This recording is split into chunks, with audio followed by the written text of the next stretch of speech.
Madame, Monsieur, bonsoir. Les enfants soldats dans les camps de Tindouf en Algérie, c'est notre question d'actualité. Elle est d'actualité puisque cette pratique honteuse fait l'objet une nouvelle fois d'une condamnation. Cette fois émanant du Centre international de recherche sur la prévention des enfants soldats à Dakhla. Une condamnation vigoureuse sur les violations et l'enrôlement militaire systématique d'enfants dans les camps de la honte.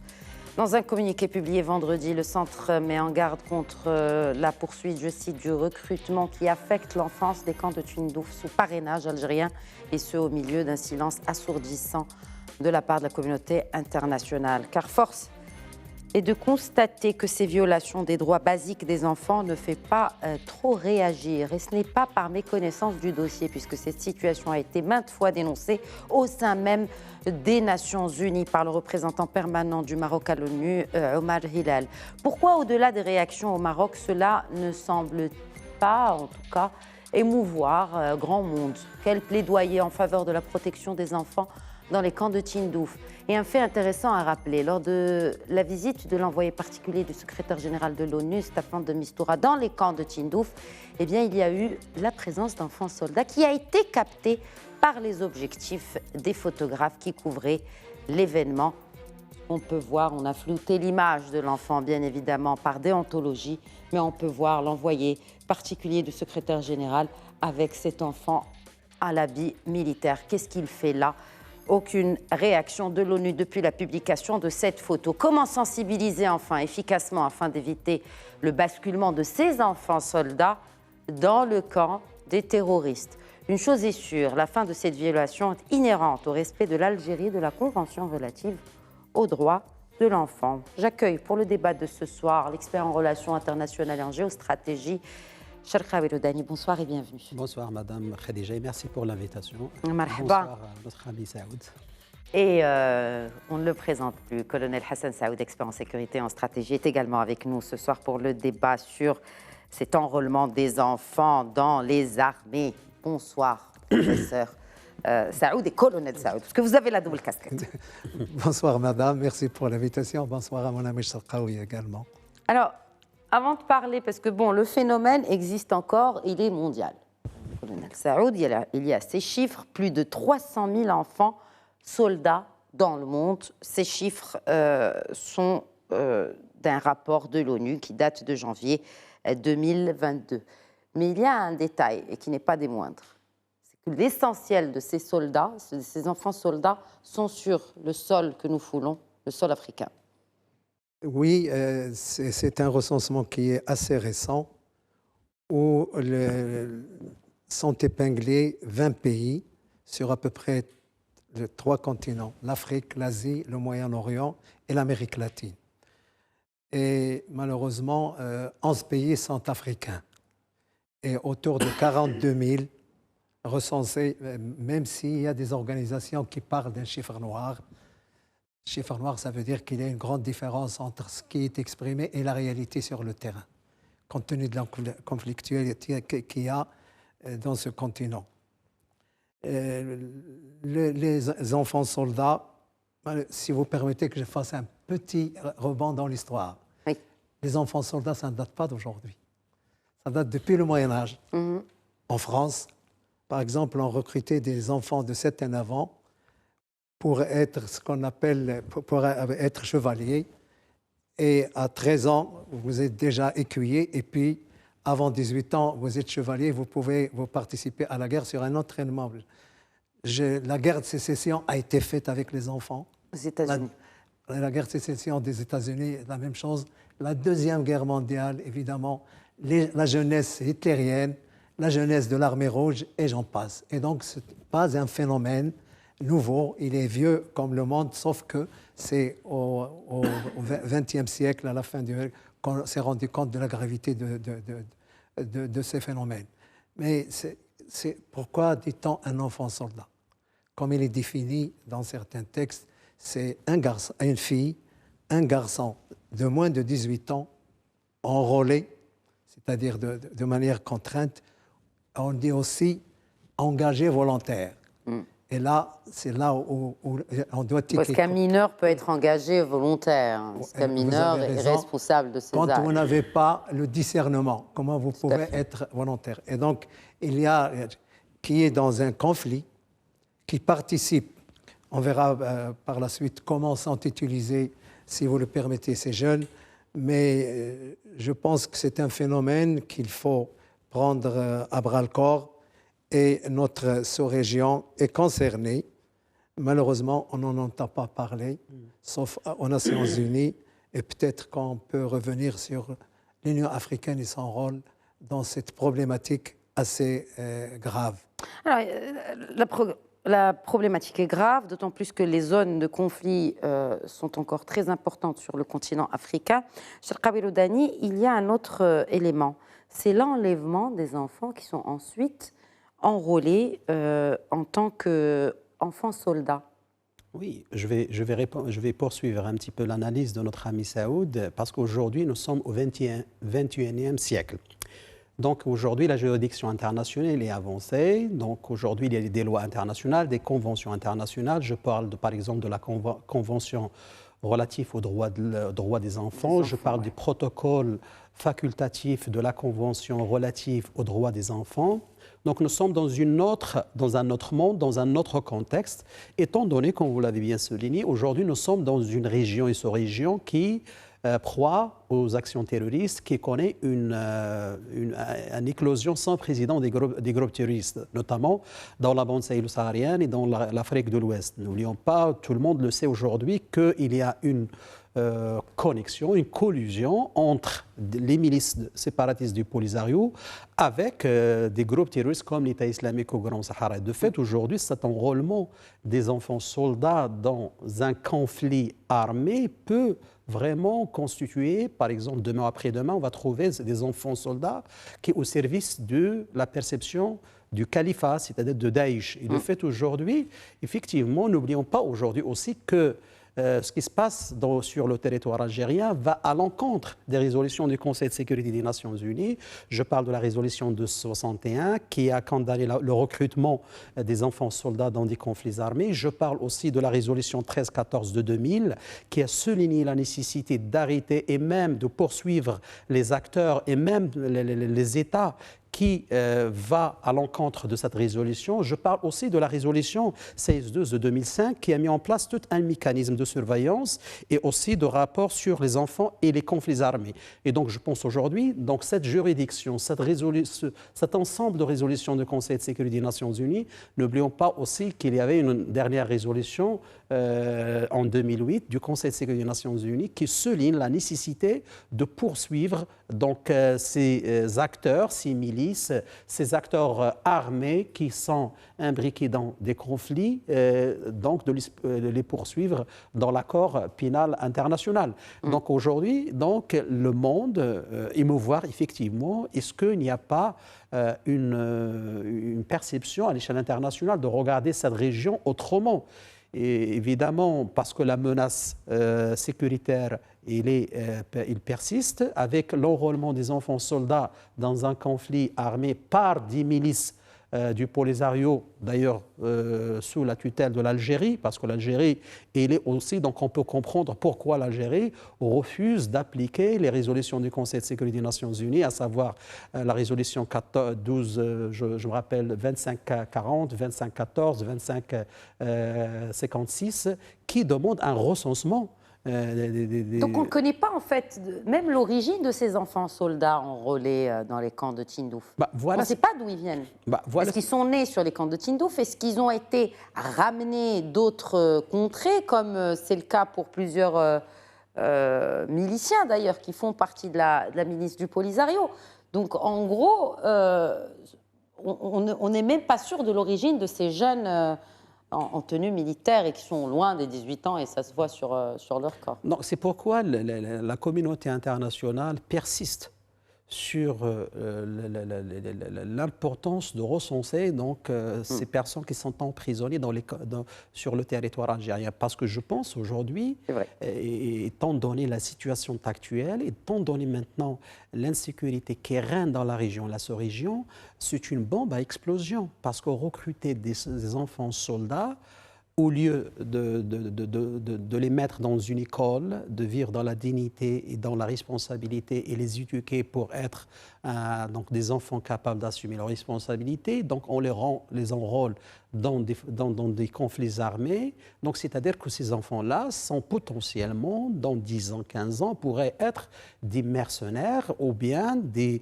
gens qui sont entre les mains, qui vont être exploités par des groupes terroristes. N'oublions pas d'ailleurs le dernier rapport américain d'une structure nationale de lutte contre le terrorisme. Il a souligné le fait qu'il y a la présence de plusieurs groupes terroristes qui dépassent les 50, avec aussi des forces séparatistes qui dépassent les 17. Donc, de fait, nous sommes dans un schéma où il y aura éventuellement, si la communauté internationale n'arrive pas à réagir, c'est-à-dire qu'il y aura une explosion et ça va toucher l'Europe de l'Ouest.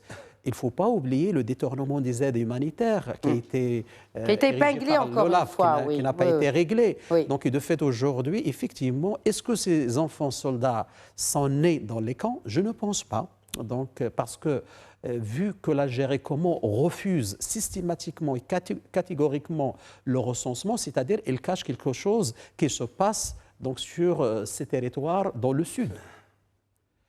Pourtant, ce ne sont pas les appels qui manquent, colonel Saoud, pour dénoncer ces pratiques honteuses de non-rôlement, en fait. Et vous l'avez dit, 21e siècle, on est en 2023, vous avez évoqué le Moyen-Âge, donc enfin, les choses ont beaucoup évolué, beaucoup de pays ont ratifié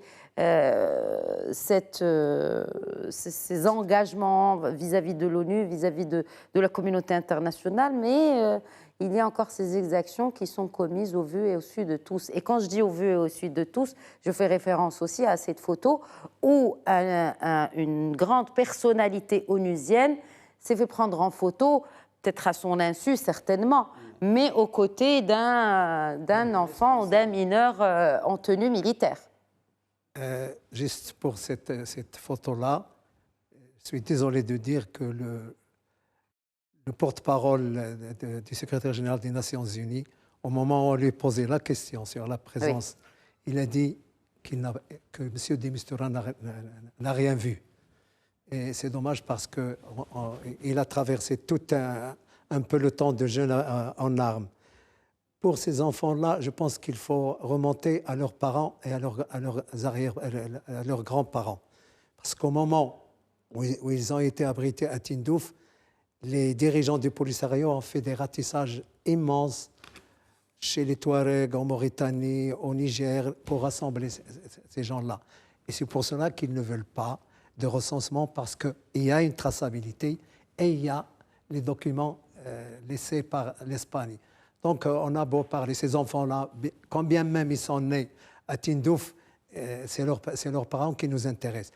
En tout état de cause, c'est des enfants qui sont évidemment séquestrés et qui ont une Kalachnikov à la place d'un cartable et d'un livre, et ils sont censés être sur un banc d'école. La responsabilité, évidemment, c'est l'entité séparatiste, mais juridiquement, l'Algérie est responsable puisque... Parce que c'est sur ces terres. Sur ces terres... Une responsabilité morale et juridique. Sur ces territoires, entre guillemets. Entre guillemets, oui. On verra bien. Mais malheureusement, et parce que dans le Conseil de paix et de sécurité, il a été tout le temps squatté par les Algériens. Et c'est pour cela qu'on n'en parle pas.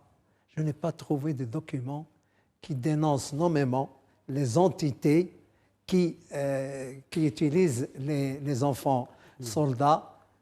Et c'est dommage, alors que... C'est-à-dire, je ne comprends pas le fond de votre pensée, colonel Saoud. L'Union africaine a signé tous les protocoles, il a mis l'arsenal juridique sur la protection et le bien-être des enfants. Il y a plus de 4 protocoles signés, des protocoles additionnels 49 pays ont signé ce protocole en Afrique, Exact. ce qui n'est pas rien. Et malgré tout, on n'entend pas parler de ce phénomène des enfants soldats en Afrique en général. Parce qu'il faut rappeler aussi qu'il n'y a pas que les organisations non étatiques qui les utilisent, il y avait aussi des armées nationales. Donc il ne faut pas... Mais... Justement, parce que vous le dites, qui sont ces enfants? Est-ce qu'ils sont embrigadés que pour des milices, comme c'est le cas pour le Polisario? Principalement, je pense que c'est pour des milices. Et puis, il y a aussi des armées d'État qui utilisent des enfants mineurs dans leur rang pour renforcer leur rang. Il y en a encore, il y a les deux. Il y a les deux. Mais le gros est quand même recruté par les séparatistes, par évidemment des rebelles et par certainement des partis en conflit. On peut parler de la République démocratique du Congo, on peut parler aussi de la Somalie. Et tout ça a été décrit par un rapport des Nations Unies sur les pays. En tout état de cause, ces enfants, mineurs du reste, ne doivent pas être l'objet de ces enrôlements parce que quand on regarde les missions qu'on leur donne, en fait, moi... ils utilisent des fusils, ils sont utilisés même dans les renseignements, ils sont utilisés dans des corvées et les filles sont utilisées comme, évidemment, objets sexuels. Et ça, c'est acté par les seigneurs de la guerre qui choisissent ces jeunes filles-là et ils en usent et abusent à merci. Et c'est ça le danger, compte tenu des répercussions psychologiques d'après. Exact. Parce que ça peut-être qu'il faudrait qu'on en parle après, mais au moment de la déconfliction, il y a cette catégorie qui se trouve dans une phase où il faut qu'on la reconstruise et c'est un processus qui est long. Bon, il y a des acteurs de la société civile qui avaient annoncé la création d'une coalition civile de plaidoyer en faveur de la protection des enfants dans les camps de Tindouf. Mais voilà, en fait, je pense que tout ceci n'a pas eu l'effet escompté, celui d'arrêter ce genre d'exactions et de violations des droits des enfants les plus d'ailleurs basiques. Vous faites bien d'évoquer à quoi finalement servent ces enfants. Ces enfants servent en tant que bouclier humain. Est-ce qu'ils servent aussi à aller sur le terrain, à prendre les armes, comme ce qui se fait, on les voit aussi dans... Malheureusement, on n'a pas beaucoup de données, mais ce qui se fait en Afrique, on a les vidéos, c'est vraiment affreux parce qu'on a des petits jeunes tout frêles sur des pick-up et avec les armes, bien sûr les viols et les agressions sexuelles à outrance aussi.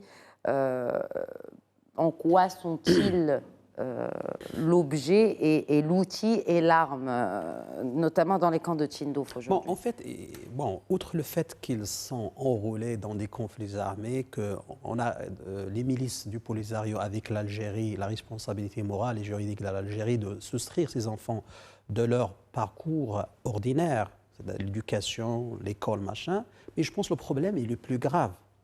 Parce que, regardez, il y a une expérience, par exemple, le Congo, dans la région de Kivu au nord et de Kivu au sud, où il y avait un enrôlement de milliers d'enfants soldats dans le conflit armé qu'a connu la sous-région, avec la mouvance séparatiste du M23. Vous savez une chose qui est très importante, que la plupart de ces enfants aujourd'hui, on n'arrive pas de les réintégrer et de les réinsérer socialement, parce qu'il y a aussi un traumatisme. Ce qui fait aujourd'hui... une bonne partie de ces enfants font partie de l'État islamique dans l'Afrique de l'Ouest. C'est ça ce qui est grave. Parce qu'un enfant qui est traumatisé, un enfant qui a des séquelles psychologiques et qui a dépassé ce qu'on appelle le seuil de la crainte de la mort, il ne va pas retrouver une vie ordinaire et normale. Donc, c'est-à-dire cet enfant-là, après un certain âge, donc il sera une proie facile pour les groupes terroristes. L'expérience, c'est l'État islamique en Afrique de l'Ouest et aussi même dans Boko Haram.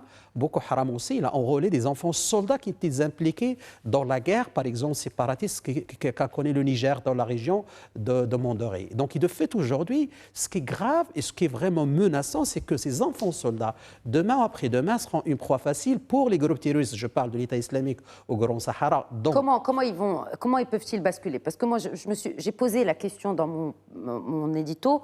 Ils sont instrumentalisés, c'est un fait. Aujourd'hui, ils sont instrumentalisés comme les centaines de familles qui sont séquestrées dans les camps de Tindouf. Ils sont instrumentalisés par le régime algérien, c'est un fait aujourd'hui, avéré avec des preuves concrètes.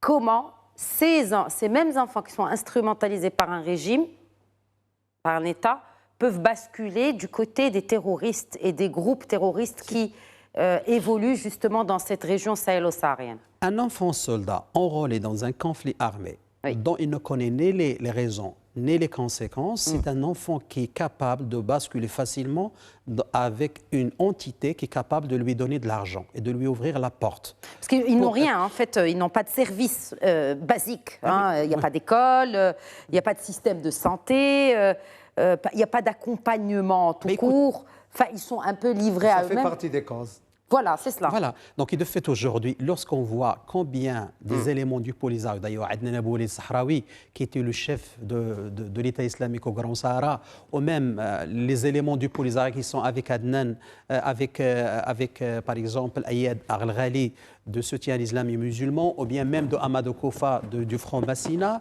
Donc, ce sont des gens qui vont renforcer avec le temps leur recrutement, parce que la persistance et la survie de ces groupes terroristes, par exemple, qui sévissent dans la région de l'Iptako-Gourma, ou bien la région de l'Afrique de l'Ouest, ou bien le mouvement d'unité djihad dans l'Afrique de l'Ouest. Donc, il y a des éléments aussi des éléments algériens et des éléments du Polisario.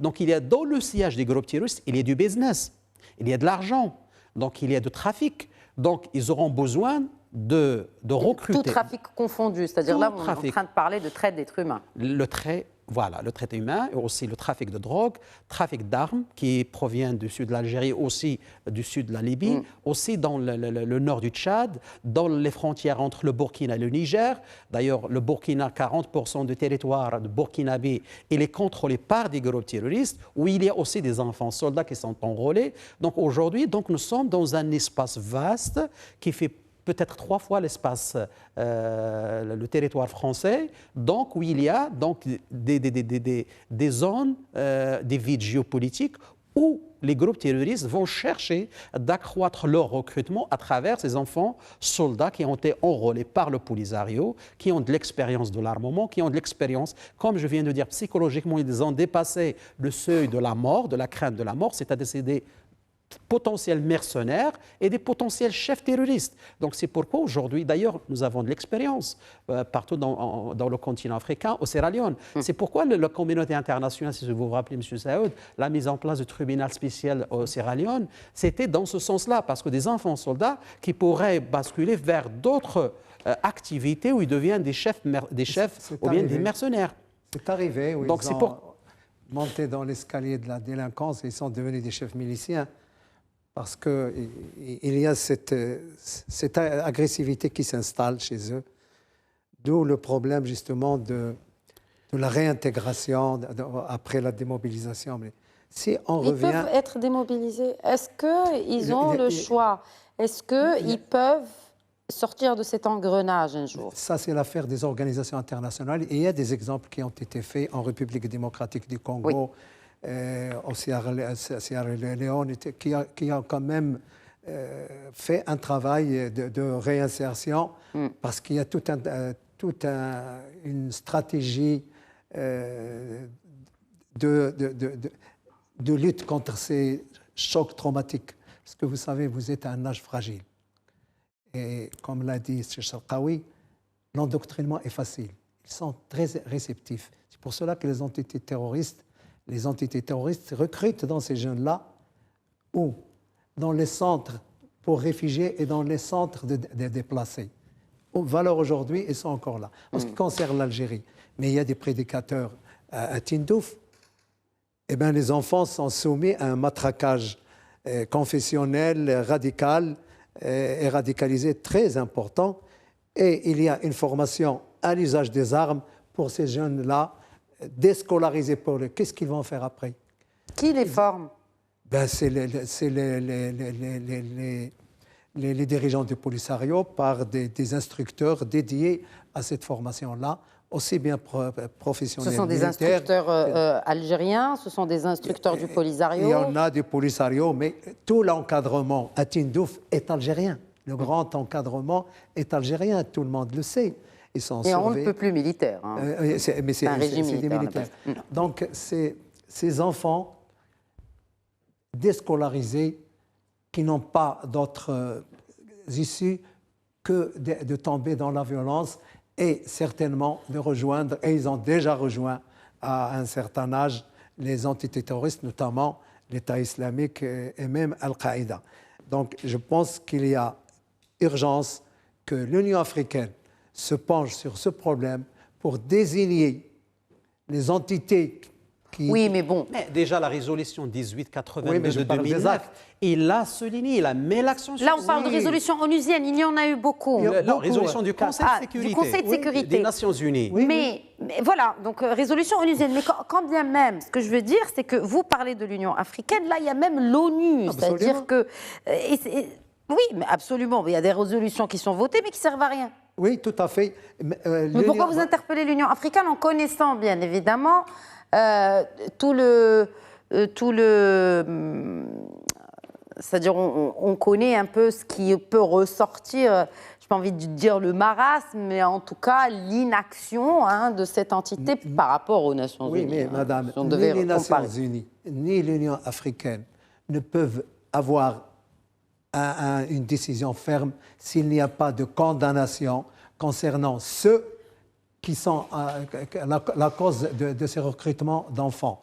Malheureusement, on en trouve de temps en temps en Afrique comme chance. Écoutez, mais il y a une chose qui est très importante, parce qu'on parle aujourd'hui de résolution du Conseil de sécurité des Nations Unies. On parle de 1882, qui a souligné la nécessité de traduire en justice tous les coupables devant la justice. D'accord, devant la CPI, l'accord pénal international. On a vu ça en Sierra Leone, où il y avait donc des coupables qui ont été devant la justice internationale. Il y a une juridiction internationale qui est claire et lucide. Et il y a, comme on vient de dire, la Convention relative aux droits de l'enfant. Il y a le protocole relatif à cette convention. L'Algérie est signataire de cela. L'Algérie, il a été signataire. Faut rappeler. Alors, quand bien même, admettons que l'Algérie n'est pas concernés directement. Mais vu que ces exactions sont perpétrées sur un sol algérien, donc dans les camps de Tindouf, normalement, le pays doit intervenir pour arrêter cela. Si ce n'est que le Polisario qui est concerné. On pousse, n'est-ce pas? On pousse la réflexion jusqu'à dire, bon, les Algériens ne sont pas directement impliqués, mais ce qui se passe, c'est que le Polisario qui en est responsable. L'Algérie a un droit quand même à exercer sur le Polisario pour qu'ils arrêtent ces exactions contre des enfants. Voilà, il faut savoir que c'est assimilé à un crime de guerre. Oui. C'est dans les donc l'Algérie est responsable de ne pas intervenir. Bien sûr, de ne pas empêcher. De ne pas empêcher, voilà. Intervenir pour empêcher l'enrôlement des enfants soldats. Mais écoutez, moi je pense aujourd'hui, l'Algérie, il a des objectifs. L'Algérie mène une guerre par procuration à travers le Polisario, les milices du Polisario contre le Royaume du Maroc. Donc tout le monde le sait, c'est un conflit géopolitique entre le Maroc et l'Algérie. Donc l'Algérie, bien évidemment, il va faire tout pour ne pas laisser la communauté internationale voir véritablement ce qui se passe sur ces territoires, parce qu'il y a une responsabilité juridique. D'accord. Et de fait, aujourd'hui, par exemple, moi je pense la solution, il faut essayer de convoquer le Conseil de sécurité des Nations Unies, de mettre en place, d'accord, déjà, nous avons, à travers la résolution 1612 de 2005, un mécanisme de surveillance et les rapports sur les enfants et les conflits. C'est un mécanisme onusien qu'il faut évoquer et invoquer dans ce genre de circonstances pour que l'Algérie assume ses responsabilités. Qu'est-ce qui fait ce mécanisme? Le mécanisme de surveillance sur les rapports, c'est un... Et comment peut-il exercer sa fonction sur le terrain surtout?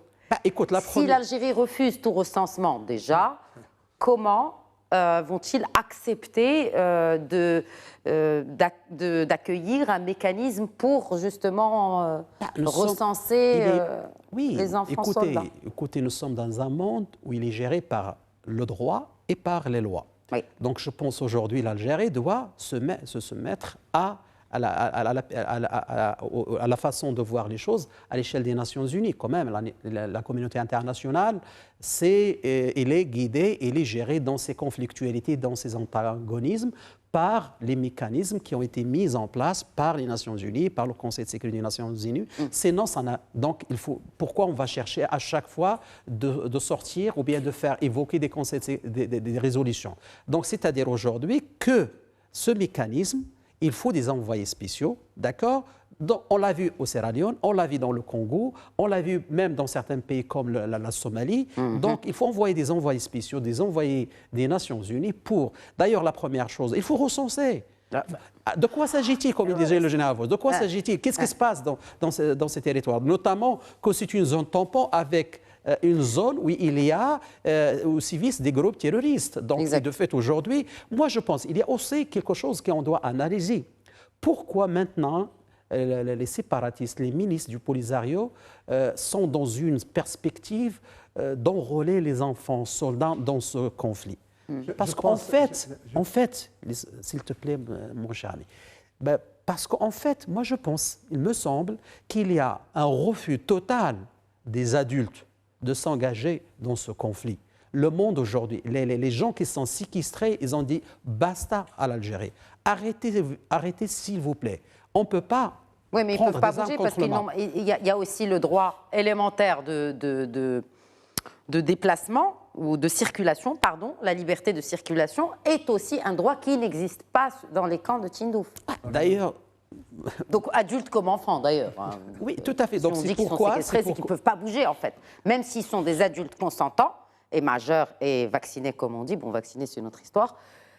Parce que les systèmes de santé sont en panne dans cette région. Oui. Mais il n'y a même pas cette liberté de circuler qui même celle-là leur est ôtée par le régime. C'est pourquoi moi je pense, aujourd'hui s'il faut viser, il faut viser le Conseil de sécurité des Nations Unies et la communauté internationale et aussi les Nations Unies. C'est eux qui doivent assumer cette responsabilité, ce n'est pas le Maroc. Le Maroc, et vous l'avez bien évoqué, Madame Khadija, le représentant permanent du Royaume du Maroc au sein de l'ONU, il a évoqué à maintes reprises, la dernière c'est à Oslo, où il a évoqué en juin dernier. Un peu plus d'un mois. Donc voilà, il a dit, voilà texto, attention mesdames et messieurs, il y a des enfants soldats qui sont enrôlés. Mais beaucoup d'ONG ont fait le travail. Et même des ONG comme Child International, comme par exemple Stop to Use Child for the Conflict. Pour ne pas dire que c'est le Maroc qui brandit cette carte. Voilà. Ce sont des ONG indépendantes. World Child, voilà. Des dizaines d'organisations internationales qui ont alerté sur ces violations graves, ce crime de guerre comme il a géré dans la région, la sous-région. Donc je pense aujourd'hui la communauté internationale doit regarder avec d'autres lunettes les choses. Donc il faut essayer un petit peu de faire bouger les choses. Mais qu'est-ce qui empêche la communauté internationale de regarder les choses? Écoutez, avec la guerre russo-ukrainienne, avec la pression de l'Algérie, avec les leviers qu'elle a comme le gaz, a fait aussi, donc il ne faut pas oublier qu'il a une force de nuisance dans la région, la sous-région, notamment dans l'Afrique de l'Ouest. N'oublions pas, par exemple, ce qui s'est passé en 2008, 2009, 2010, même jusqu'à 2014 au nord du Mali. Regardez le retrait des forces Barkhane, le retrait de la MINUSMA. Donc voilà. Mais ça n'arrange pas les choses d'avoir plus d'enfants et d'adolescents enrôlés. Colonel Saoud. Je pense que les Nations Unies ont fait un travail de constat. Ils ont ciblé les pays concernés. Et je vous l'avais dit au début.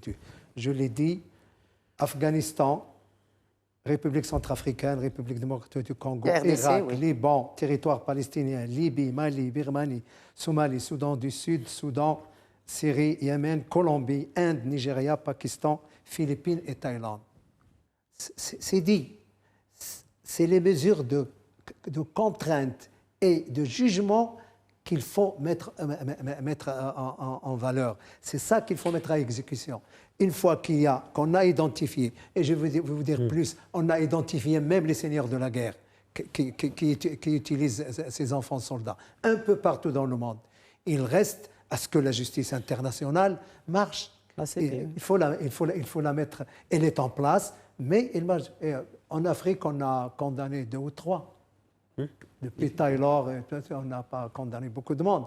Et c'est ça. Mais pourquoi l'Algérie ou son rejetant ne figure pas dans ces... J'allais vous poser la question justement, parce que vous avez évoqué plusieurs pays, mais là, on n'entend pas parler de l'Algérie. Évidemment, il faut qu'on le dise à M. Demistoura qui a tout vu. Non, il prétend que non. C'est ça, c'est le porte-parole qui l'a dit. Mais d'ailleurs, nous avons... Je n'ai pas vu quelqu'un... C'est très compliqué vu l'axe de son regard qui va justement vers là où se trouve l'enfant. Mais qu'est-ce qu'il faisait cet enfant-là? C'est un garde du corps, madame. Oui. C'est un garde du corps. Celui qui ne voit pas son garde du corps est aveuglement... c'est un aveuglement qui est incompréhensible. Regardez, il est armé, il a sa tenue de trier léopard et il regarde vers la personnalité.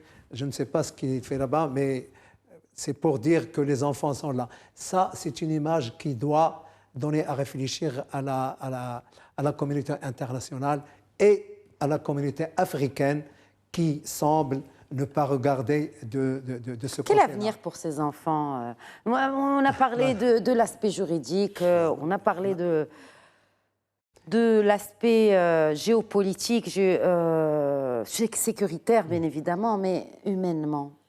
L'aspect humanitaire, qu'est-ce qu'ils vont devenir ces enfants? Ces enfants-là, s'ils ne font pas l'objet d'une récupération, comme on appelle ça dans le jargon de l'UNICEF, une fois la démobilisation faite, il faut les récupérer, faire un travail de fond psychologique, les réintégrer, les amener dans les écoles, essayer de les socialiser.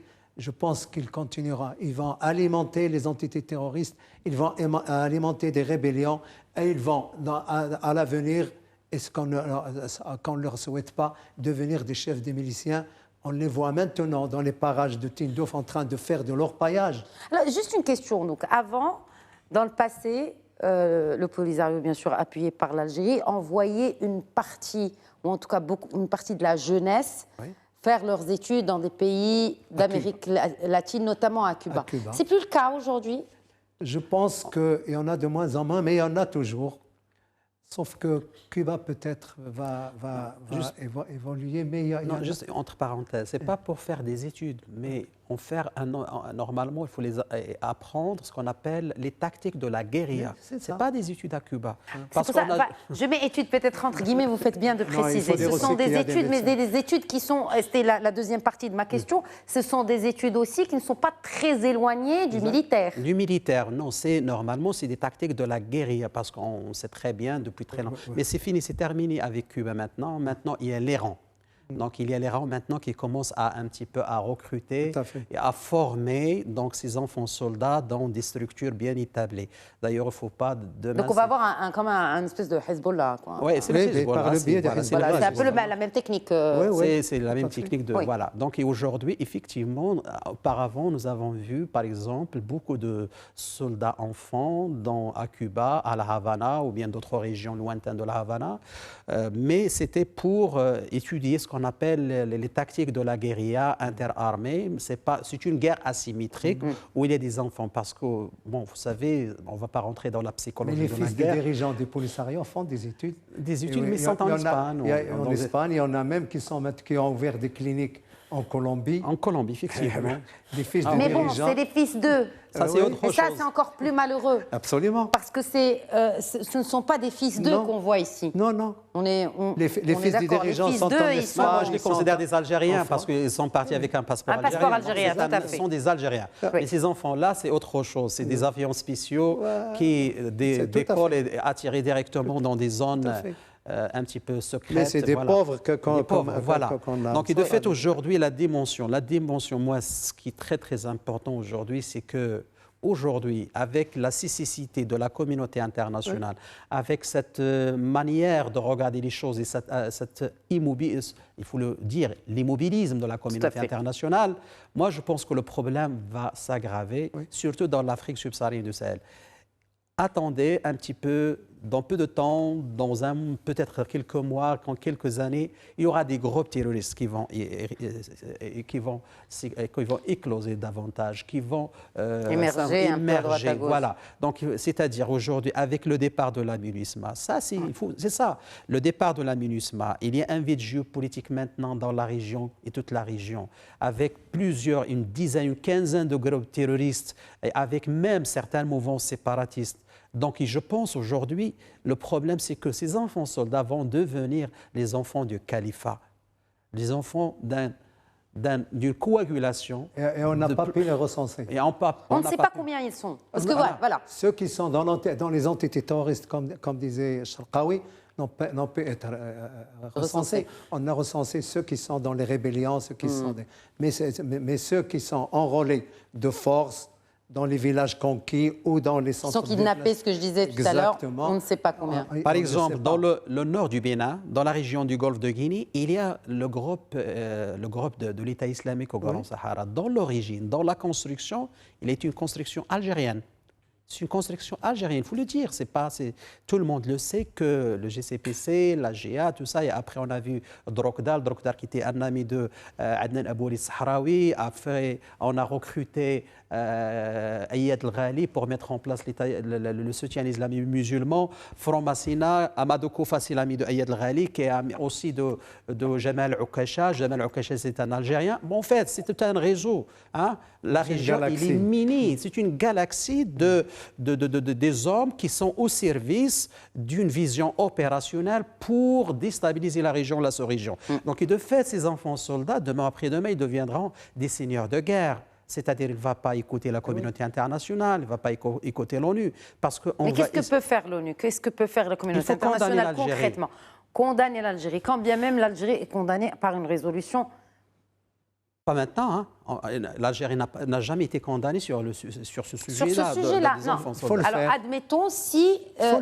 il faut le faire. Si Omar Hilal ne cesse de le répéter, photo à l'appui... C'est une partie prenante. Il y a un travail des ONG.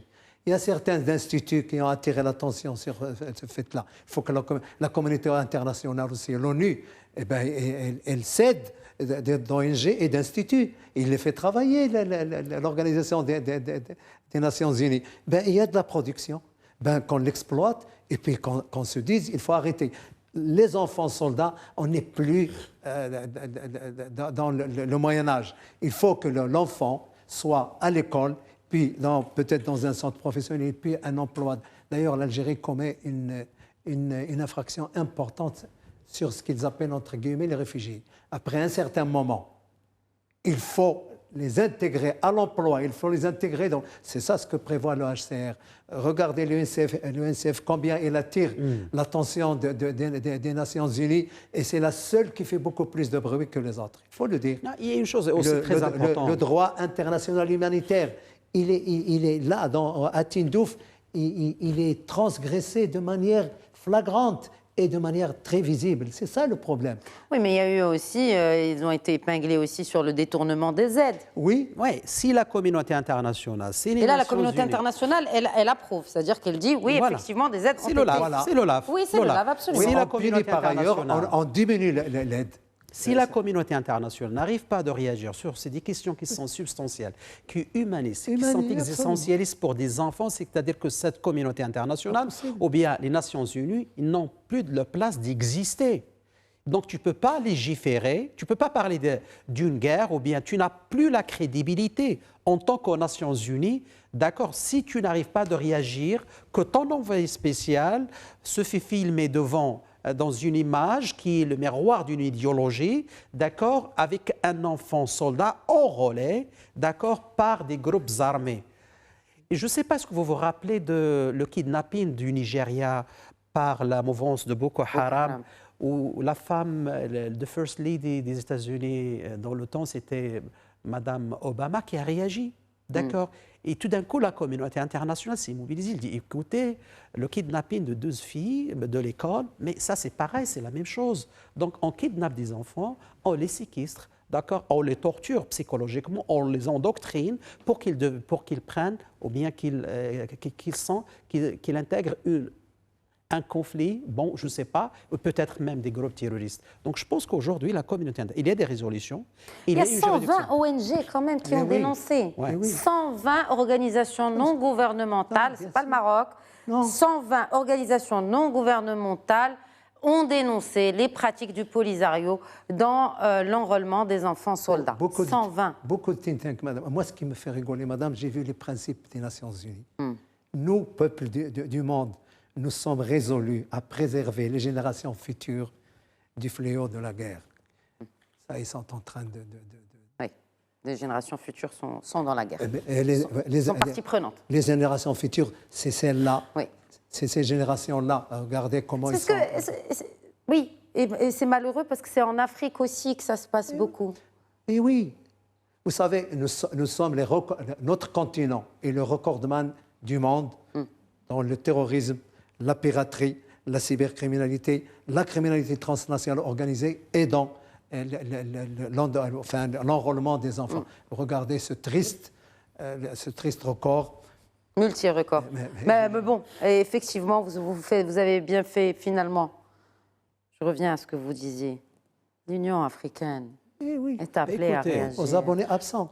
Écoutez, l'Union africaine, maintenant, je pense... Parce que, de toute façon, la communauté internationale, tous les yeux maintenant, c'est sur l'Ukraine. Il faut être réaliste et admettre que l'essentiel des efforts financiers et autres de la communauté internationale sont dirigés vers l'Ukraine.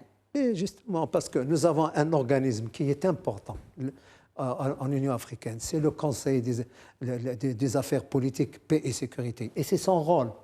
Ouais. Malheureusement, à cause de cette mainmise algérienne pendant 18 ans, l'Union africaine vient d'élire un Nigérian, alors que c'était une place privilégiée pour l'Algérie, uniquement contre le Maroc. On n'a jamais parlé des enfants.